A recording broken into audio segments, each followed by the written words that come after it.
L'homme ne vivra pas de pain seulement, mais de toute parole qui sort de la bouche de Dieu.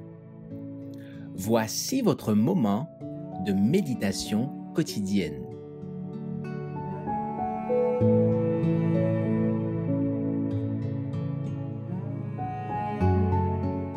L'école du ciel, le 23 décembre.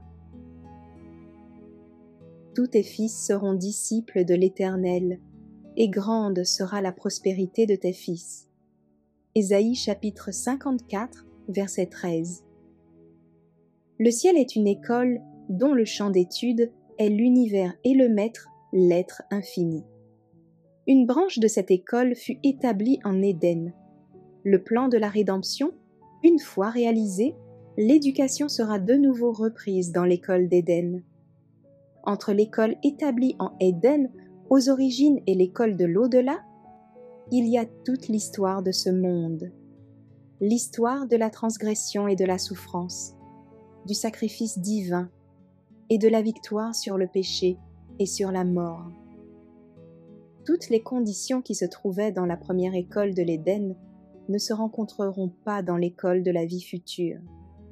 Aucun arbre de la connaissance du bien et du mal ne nous fournira un sujet de tentation. Il n'y aura point de tentateur, ni aucune possibilité de faire le mal. Chaque caractère aura triomphé de l'épreuve, et personne ne sera plus exposé à tomber dans le péché. Lorsque le voile qui obscurcit notre vue sera écarté, et que nos yeux contempleront le monde de beauté dont le microscope nous donne une faible idée, lorsque nous verrons les merveilles des cieux que le télescope essaie aujourd'hui de sonder, lorsque la flétrissure du péché aura disparu, toute la terre apparaîtra dans la beauté du Seigneur. Quel vaste domaine sera alors ouvert à notre étude. L'étudiant pourra lire les récits de la création et ne trouvera aucune trace de la loi du péché. Il pourra écouter les voix harmonieuses de la nature et ne percevra aucun air de lamentation ni de triste mélopée. Dans toutes les choses créées, il verra l'empreinte du Créateur. Ni sur la terre, ni dans la mer, ni dans le ciel, il ne trouvera quelques vestiges du mal.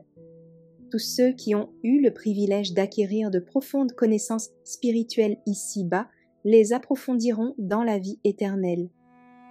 Ils ont cherché et obtenu des biens impérissables. Leur capacité d'apprécier les gloires que l'œil n'a point vues, que l'oreille n'a point entendues, sera proportionnée aux connaissances acquises en cultivant les dons reçus en cette vie.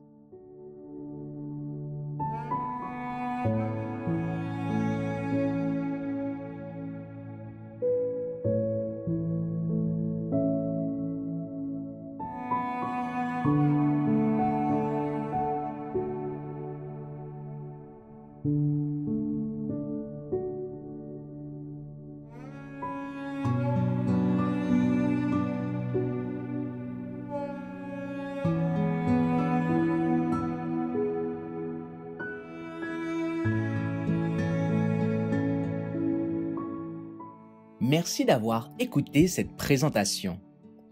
Assurez-vous de nous rejoindre demain pour votre moment de méditation quotidienne avec lereste.org.